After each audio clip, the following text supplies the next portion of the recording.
ጤና ይስጥልን ክቡራትና ክቡራን አድማጮቻችን እንደምን አደራችሁ። ዕለተ ሮብ የጠዋት ፕሮግራማችን ነው ጀመረ። ከሁሉ አስቀድመን መልካም ቀን እንዲሆን እንመኛለን። የቴክኒክ ባለሙያችን ሞሼ ሞሽኮቪች ነው። የተከበራችሁ አድማጮቻችን በቅድሚያ የሰዓቱን ዜና እናቀርብና የጋዜጦቻም ወቅታዊ ዘገባና ቃለ ምልልሶችን እናቀርባለን። ቆይታችሁ እስከ ፕሮግራማችን መጨረሻ ከኛ ጋር እንዲሆን አስቀድመን እንጋብዛለን።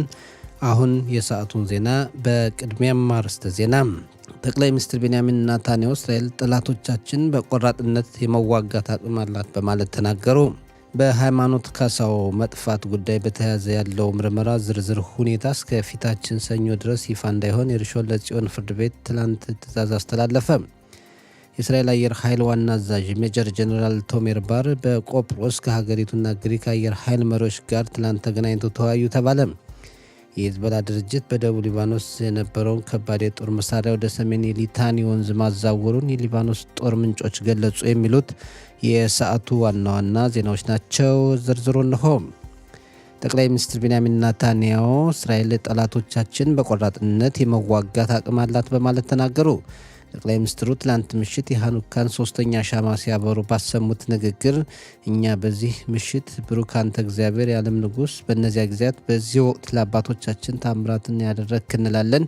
ይሁን እንጂ ጠላት በየጊዜው በይሁዳን ላይ ጉዳት ያደርሳል። እዛ እስራኤል የምትሰጠው ደህንነት ጥበቃ የላቸውም። ይሁን እንጂ መንፈሳችን አይሰበርም። እኛ በጣም ጠንካራና አንድ ነን።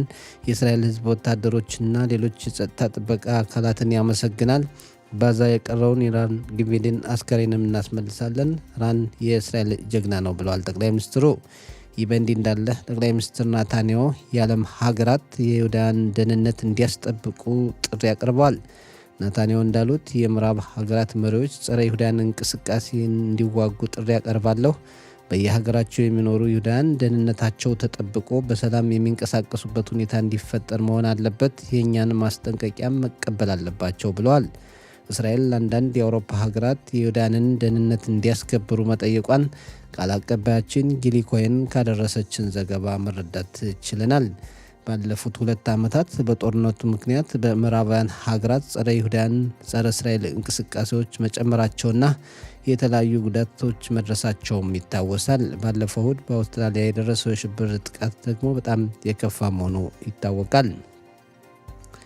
በሃይማኖት ካሳው መጥፋት ጉዳይ በተያያዘ ያለው ምርመራ ዝርዝር ሁኔታ እስከ ፊታችን ሰኞ ድረስ ይፋ እንዳይሆን የርሾን ለጽዮን ፍርድ ቤት ትላንት ምሽት ትዕዛዝ አስተላለፈ። ፍርድ ቤቱ የምርመራው ጉዳይ ይፋ እንዳይሆን ትዕዛዝ ያስተላለፈው ፖሊስ በጠየቀው መሰረት ሲሆን የሀገር አቀፍ ፖሊስ አዛዥ ዳኒ ሌቪ የሃይማኖትን ጉዳይ ለሀብ 433 የተሰኘው ፖሊሶችን መርማሪ አካል እንዲመለከተው ትላንት መወሰናቸው ይታወሳል። ቃል አቀባያችን ኖፋር ሞሼ ፍርዱ ካደረሰችን ዘገባ መረዳት እንደቻል ነው ከትላንት ወዲያ በቤርሸባ ከተማ አንዲት ልጅን ለመጥለፍ የተደረገው ሙከራ ከሃይማኖት ካሳው መጥፋት ጋር ግንኙነት እንዳለው ፖሊስ እየመረመረ ነው ተብሏል። በቤርሸባ ከተማ ልትጠለፍ የነበረችው ልጅ ሃይማኖት ጓደኛ መሆኗም ተጨምሮ ተገልጿል። በጠለፋው የተጠረጠረው ግለሰብ ማንነት በፖሊስ ይታወቃል ተብሏል።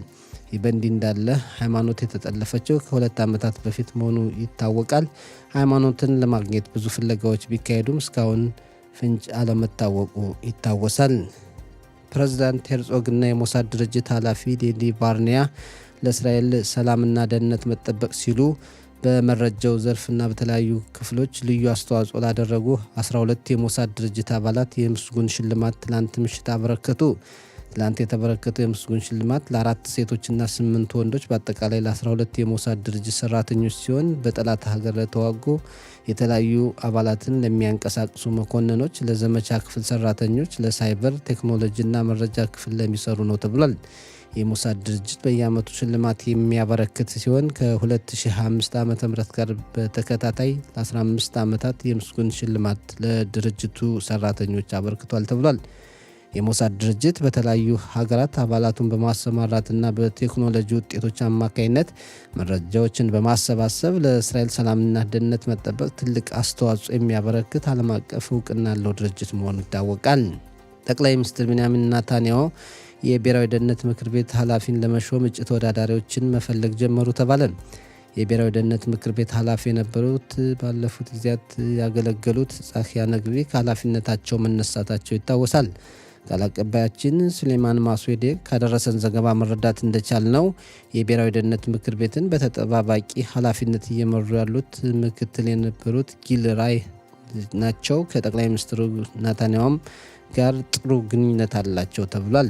ጠቅላይ ሚኒስትሩ ስልጣኑን ለሌላ ሰው የመስጠት ፍላጎት ሊኖራቸውም ይችላል ተብሏል። እስካሁን እጩ ኃላፊዎች ስማቸው አልተገለጸም። የእስራኤል አየር ኃይል ዋና አዛዥ ሜጀር ጀነራል ቶሜር ባር በቆጵሮስ ከሀገሪቱና ግሪክ አየር ኃይል መሪዎች ጋር ትናንት ተገናኝተው ተወያዩ ተባለ። የእስራኤል አየር ኃይል ዋና አዛዥ በቆጵሮስ የተገኙት ቱርክ በአካባቢው ተጽዕኖ ለመፍጠር መፈለጓን ምክንያት በማድረግ መሆኑን ከደረሰን ዘገባ መረዳት ችለናል። ቃል አቀባያችን ኢታይ ብሉሜንታል ካደረሰን ዘገባ መረዳት እንደቻልነው እስራኤል ከቆጵሮስና ግሪክ ጋር በደህንነት ጥበቃ ዙሪያ ግንኙነቷን የበለጠ ማጠናከር ትፈልጋለች። በተለይ በአየር ኃይሉ በኩል ትብብሯን የበለጠ የማስፋት ፍላጎት አላት ተብሏል። እስራኤል ከሌሎች ሀገራት ጋር በአየር ኃይል ያላት ጥሩ ግንኙነትና ትብብር ከኢራን ጋር በነበረው ጦርነት ጥሩ ውጤት ማምጣቱ ተጨምሮ ተገልጿል። በእስራኤል የጉንፋን ወረርሽኝ በመጨመሩ ምክንያት ብዙ ዜጎች በሚሰባሰቡባቸው አካባቢዎች የአፍና አፍንጫ መሸፈኛ ጭንብል ማድረጉ የሚመከር መሆኑን የጤና ጥበቃ ሚኒስቴር ጽሕፈት ቤት አሳሰበ። በተለይ ዕድሜያቸው ከ65 ዓመት በላይ ለሆኑ ከግማሽ ዓመት እስከ 5 ዓመት የሆናቸው ሕፃናት ልጆች፣ ከባድ ህመም ያለባቸው ዜጎች፣ ነፍሰ ጡር ሴቶችና የመሳሰሉት አስፈላጊውን ጥንቃቄ ቢያደርጉ የሚመከር ነው ተብሏል። የጤና ጥበቃ ሚኒስቴር ጽሕፈት ቤት ዜጎች የጉንፋን መከላከያ ክትባት ቢወስዱም ተመራጭ መሆኑን ከአሁን በፊት ማሳሰቡ ይታወሳል።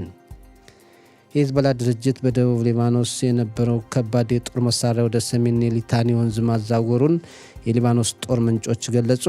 የሂዝቦላ ድርጅት በደቡብ የሊታኒ ወንዝ አካባቢ ያለው ኃይል እንዲሁ ለይስሙላ የቀረ ነው፣ አብዛኛውን መሳሪያውን ወደ ሰሜኑ ክፍል ማዛወሩን የሊባኖስ ጦር ምንጮች ገልጸዋል። ይህ በእንዲህ እንዳለ እስራኤልና አሜሪካ እንዳሉት የሂዝቦላ ድርጅት ደቡብ ሊታኒ ወንዝን ለቆና የጦር መሳሪያውን አዛውሮ ከሆነ ትልቅ ውጤት ነው። የሂዝቦላ ድርጅት ደቡብ ሊባኖስን ከለቀቀና ሁኔታው ባለበት ከቀጠለ እስራኤል የድርጅቱ እንቅስቃሴ ለማስቆም አልፎ አልፎ ከምትወስዳቸው እርምጃዎች ውጭ ከሂዝቦላ ጋር በቀጣይ ጦርነት የምትገጥምበት ምክንያት አይኖርም ተብሏል። የአሜሪካው ፕሬዝዳንት ዶናልድ ትራምፕ የዓለም ሕዝብ ሽብርተኝነት እንዲዋጋ ጥሪ ያቀረቡ።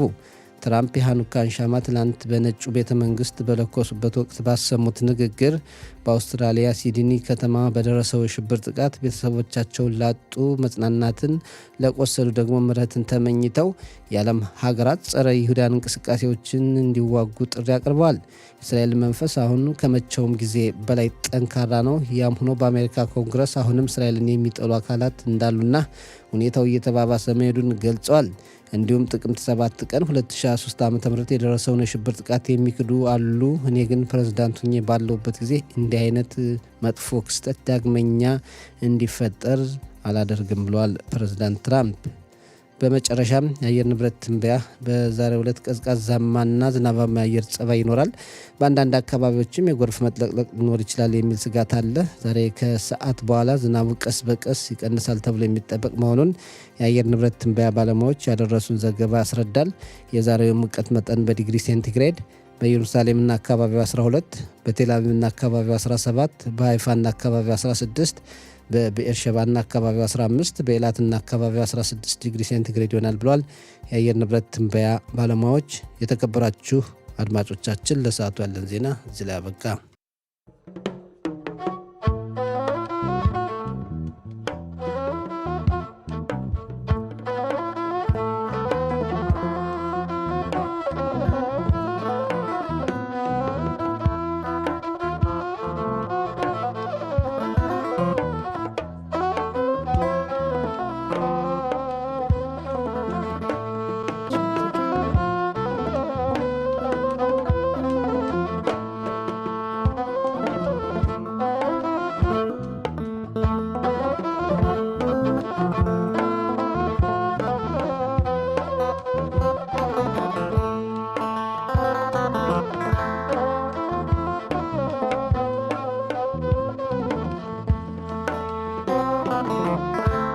የተከበራችሁ አድማጮቻችን ከዚህ ቀጥልን የዛሬ ጋዜጦች ለአንባቢያን ካቀረቧቸው በርካታ ዘገባዎች መካከል ዋና ዋና ናቸው ያልናቸውን ቀጥለን እንመለከታለን። የኢትዮ ታህሮኖት ጋዜጣ ዛሬ ካቀረባቸው ዘገባዎች መካከል የእስራኤል መከላከያ ሰራዊት በሊባኖስ የሚወስዳቸውን እርምጃዎች በተመለከተ ነው።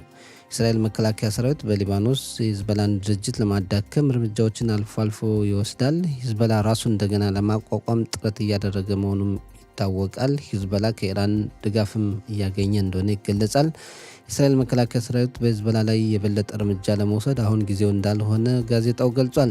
በተለይ ጠቅላይ ሚኒስትር ናታንያሁ በዚህ ወር መጨረሻ አካባቢ ለስራ ጉብኝት ወደ አሜሪካ በመሄድ ከፕሬዝዳንት ትራምፕ ጋር ስለሚገናኙ ከዚያ በፊት የእስራኤል ጦር በሂዝቦላ ላይ ከባድ እርምጃ አይወስድም ተብሎ መገመቱና እስራኤል በሂዝቦላ ላይ ከባድ ጥቃት ከፈጸመች ሽብርተኛው ድርጅት ሂዝቦላ ብዙ ሚሳይሎችንና ድሮኖችን ወደ እስራኤል ለመተኮስ መዘጋጀቱን የኢትዮ ታህሮኖት ጋዜጣ በዛሬ ዘገባው አቅርቧል።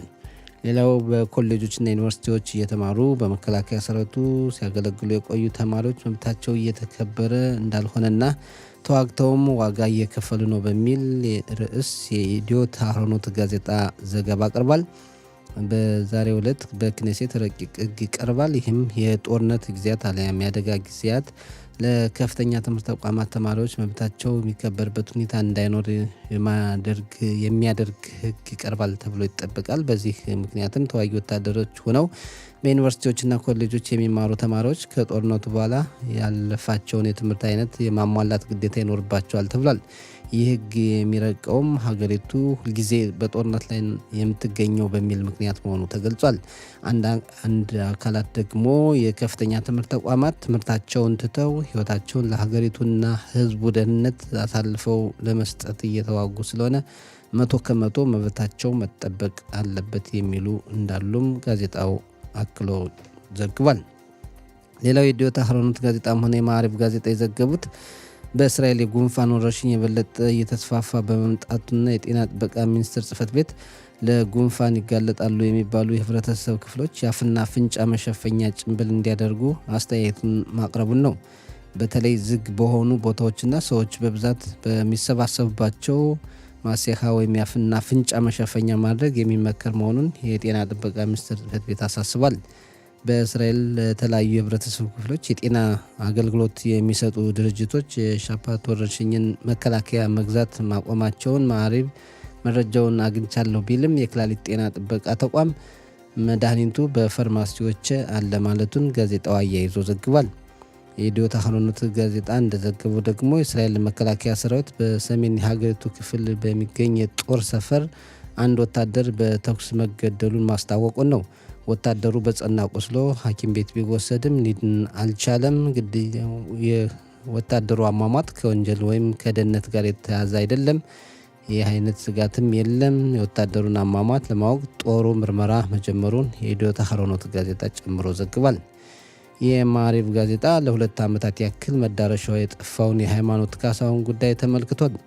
የሃይማኖት ጉዳይ ከመደበኛው ፖሊስ አልፎ ለሀብ 433 ወደ ተባለው ልዩ የፖሊስ መርማሪ ክፍል እንዲተላለፍ የሀገር አቀፍ ፖሊስ አዛዥ ዳኒ ሌቪ ትላንት ወስነዋል።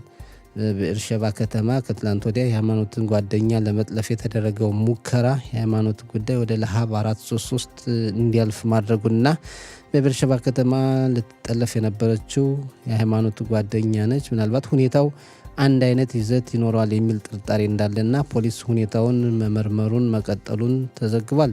ፍርድ ቤትም የምርመራው ሂደት ዝርዝር ሁኔታ ይፋ እንዳይሆን እገዳ መጣሉ ዛሬ ተገልጿል። የኢትዮ ታህሮኖትና ሀሬጽ ጋዜጦችም የሃይማኖት ካሳውን ጉዳይ በተመሳሳይ ሁኔታ ዘግቧል። የአሜሪካ መንግስት በእስራኤልና ሐማስ መካከል የተደረሰበትን የተኩስ አቁም ስምምነት ለማስቀጠልና ሁለተኛውን ዙር ለመጀመር በጋዛ ሰርጥ ሰላም አስከባሪ ኃይል ለማቋቋም ያለውን ሂደት በተመለከተ ትላንት በካታር ዋና ከተማ ዶሃ ጉባኤ አካሂዷል። ጉባኤውን ያዘጋጀችው አሜሪካ ናት። በጉባኤውም የ45 ሀገራት ወኪሎች ተካፍለዋል። ይሁን እንጂ የጉዳዩ ዋና ባለቤት የሆነችው እስራኤል ወኪሏን እንድትልክ አለመደረጉን የኢትዮ ታህሮኖት ጋዜጣ ዘግቧል። አሜሪካ የጋዛ ሰርጥን ሰላም የሚያስከብር ዓለም አቀፍ ኃይል ማቋቋም ትፈልጋለች። ብዙ ሀገራት ሰላም አስከባሪ ኃይል ለመላክ ፍላጎት ያላቸው ቢሆንም ከሐማስ ጋር የሚዋጉ ወታደሮችን የማይልኩ መሆኑን እየገለጹ ይገኛሉ። ቱርክ በሺዎች የሚቆጠሩ ወታደሮችን ወደ አዛ ለመላክ ፍላጎት አላት። ይሁን እንጂ እስራኤል ቱርክ በጋዛ ሰርጥ ወታደሮቿን እንድታሰማራ የማትፈልግ መሆኑ መገለጹም ይታወሳል። የኢዲዮት አህሮኖትና ማዕሪፍ ጋዜጦች ይህን ጉዳይ ትኩረት ሰጥተው ሰፊ ዘገባ አቅርበውበታል። ወደ ሐሬጽ ጋዜጣ ስናልፍ በጋዛ ሰርጥ በነበረው ጦርነት የተካፈሉ ወታደሮች እያጋጠማቸው ያለውን የስነ ልቦና ችግርና ወደ መደበኛው ህይወታቸው ለመመለስ በሚያደርጉት ጥረት ፖስት ትራውማ የተባለውና ያዩትን መጥፎ ነገር እንደገና እየታወሰ የሚያጋጥማቸው ችግር መባባሱን ዘግቧል። ወታደሮቹ ብዙ የስነ ልቦና ድጋፍ፣ ምክርና ክትትል የሚያስፈልጋቸው መሆኑም ተጨምሮ ተገልጿል። ሌላው የኪርያት ሽሞና ከተማ ነዋሪዎች በከተማዋ ያጋጠማቸውን ችግር ምክንያት በማድረግ ትላንት ሰላማዊ ሰልፍ አካሂደዋል። በብረት ሰይፎች ጦርነት ወቅት በሰሜን የሀገሪቱ ክፍል ከፍተኛ ጉዳት ከደረሰባቸው ከተሞች መካከል ኪርያት ሽሞና አንዷ ናት። ከተማዋ ከምሽቱ 6 ሰዓት ጀምሮ እንቅስቃሴዋ እንደምታቆምና ያለው የምጣኔ ሀብትም ሆነ የቱሪስት እንቅስቃሴ መቆሙን፣ የንግዱ ዘርፍ መጎዳቱና ሌሎች ተመሳሳይ ችግሮች ስላሉ መንግስት አስፈላጊውን እርዳታ ለከተማዋ ያደርግ በማለት የከተማ ነዋሪዎች ትላንት ሰላማዊ ሰልፍ ማድረጋቸውን ሐሬጽ ዘግቧል። የእስራኤል አየም ጋዜጣም በእስራኤልና ሂዝቦላ መካከል ያለውን ችግር ኢራን እርምጃ ካልተወሰደባት የኒውክሌር ጦር ባለቤት እንደምትሆን የሞሳድ ድርጅት ኃላፊ ማሳሰባቸውን፣ በአውስትራሊያ የደረሰውን የሽብር ጥቃትና መሰል ጉዳዮች ዘግቦ ለአንባቢያን አቅርቧል። የተከበራችሁ አድማጮቻችን የጋዜጦች አምድ ዝግጅት ባጭሩ ይህን ይመስላል።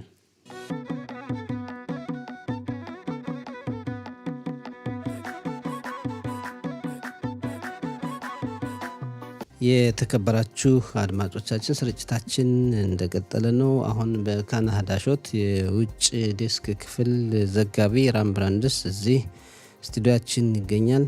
ራም ብራንድስ እንደምን አደር? ደህና ነህ? דנה. እንዴት ነህ? שלום, בוקר טוב. מה איתך? דנה? כן, אני בסדר. יופי, למדת? כן. אוקיי. יש לנו כמה נושאים, יש לך עדכונים מהפיגוע מאוסטרליה, מסידני? נכון, אז כמעט 4 ימים חלפו מאז הפיגוע הקטלני הרצחני בהדלקת נר ראשון בסידני, בבונדי ביץ'. ורק היום החלו לוויות הקורבנות, כשהרב שלנגר, מי שהיה שליח חב"ד, מי שארגן את האירוע, הובא למנוחות. ראש ממשלת ניו סאות' ווילס היה שם והביע תנחומיו.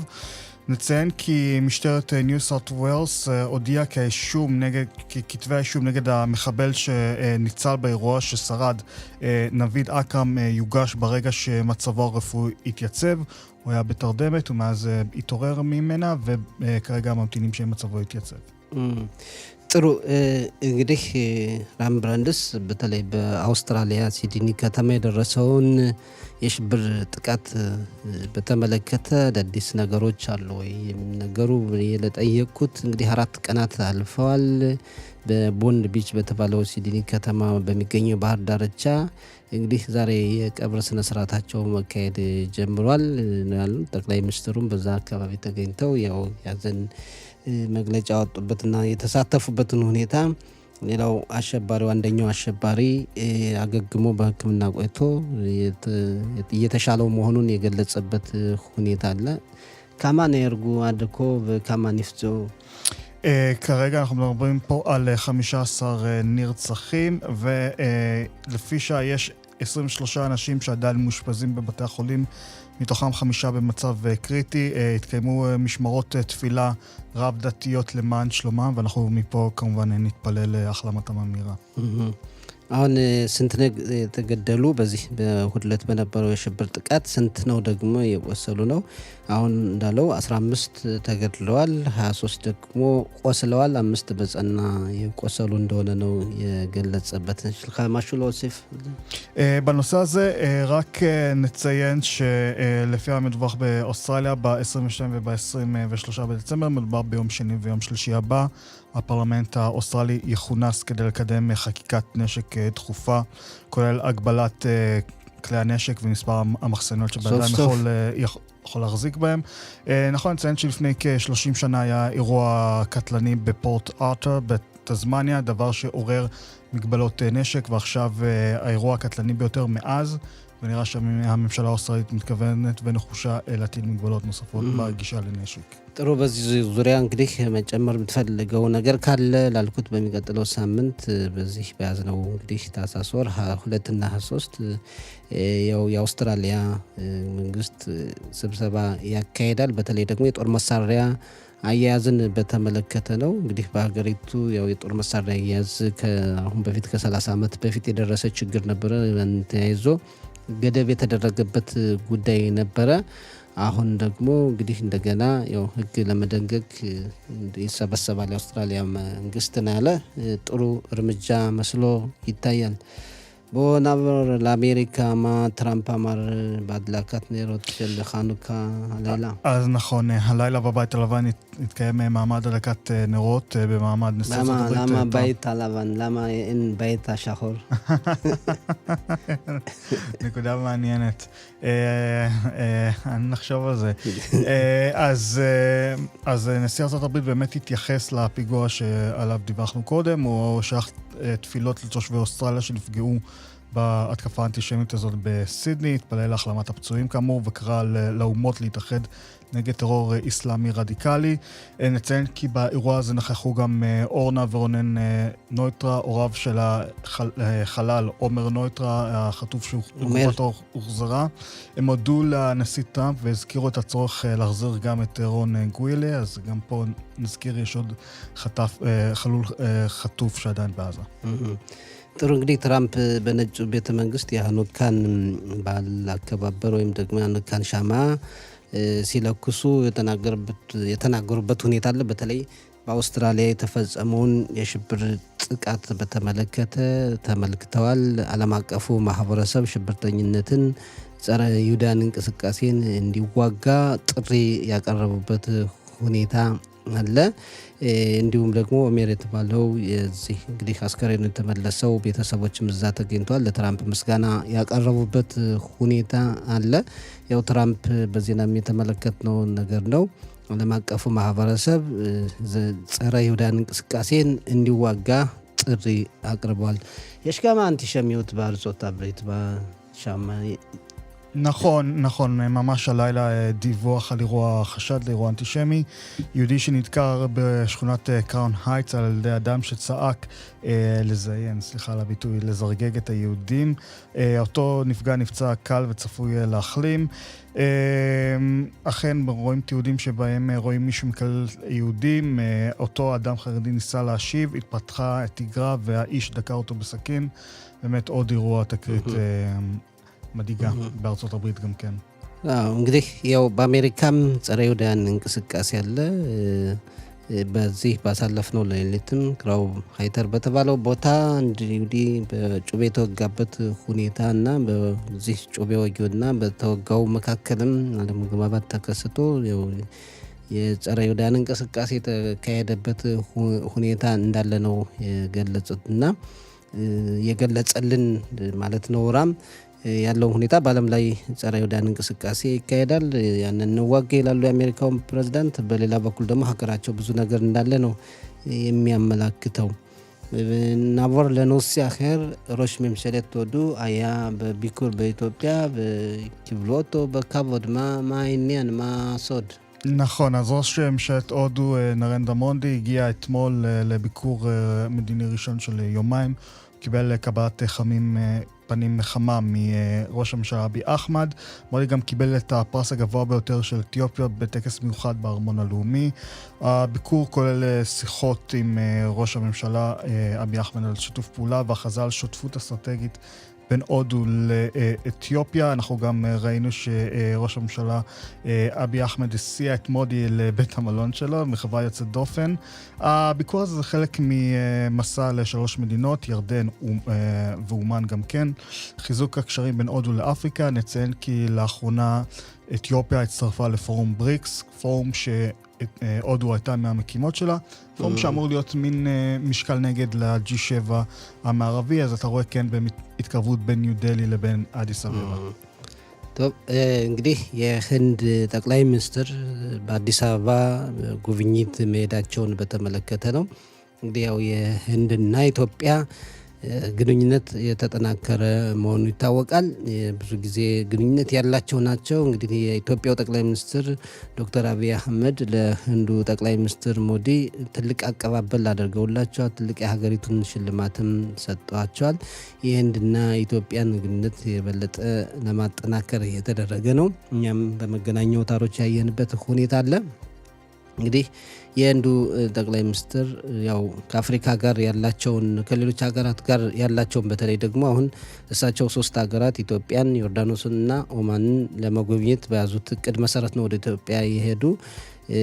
እንግዲህ ከአፍሪካ ጋር ያላቸውን ግንኙነት ነው። ያው ኢትዮጵያም ብሪክስ የተባለው ድርጅት አባል የምትሆንበት ሁኔታ ሰምተናል። ይሄ ብሪክስ የተባለው ድርጅትም የቡድን 7 G7 የተባሉ የሚጠሩትን የሚጻረር መሆኑን ነው። ማየማ መዲኒዮት של ארצות הברית באפריקה. אתה יודע, אנחנו ראינו בשנה האחרונה הפחתה דרמטית בתקציבים שארצות הברית מפנה לאפריקה ובכלל לעולם, בין היתר באמצעות הסגירה של USAID, אותה סוכנות לפיתוח בינלאומי. אתה יודע, זה מעניין, רק אתמול היה רעיון די מכה גלים של ראש הסגל של טראמפ, שטוענת שהיא התנגדה על הסגירה הזאת וניסתה דרך רוביו להגן בכל זאת על הסוכנות החשובה הזאת. אתה יודע, אנחנו רואים באמת בשנים האחרונות שארצות הברית פחות ופחות משקיעה באפריקה, והיא פשוט פותחת פרצה למדינות כמו סין, וכנראה עכשיו גם הודו להיכנס לוואקום הזה שהיא מותירה ביבשת.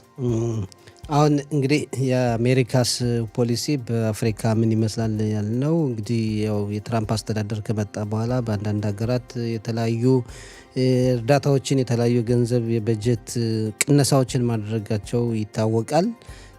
ያው አሜሪካ በአፍሪካ ያላት ግንኙነት ከዚህ ከህንድና ከቻይና ጋር ሲነጻጸር አነስተኛ መሆኑን የገለጸልን ባጭሩ። נם שלך משהו להוסיף? כן, רק נציין שנשיא ארצות הברית טראמפ הכריז הלילה על מצור ימי על ונצואלה, והכריז על המשטר בוונצואלה כארגון טרור זר, אולי כהכנה לפעילות כזאת ואחרת, ואנחנו נמשיך לעקוב.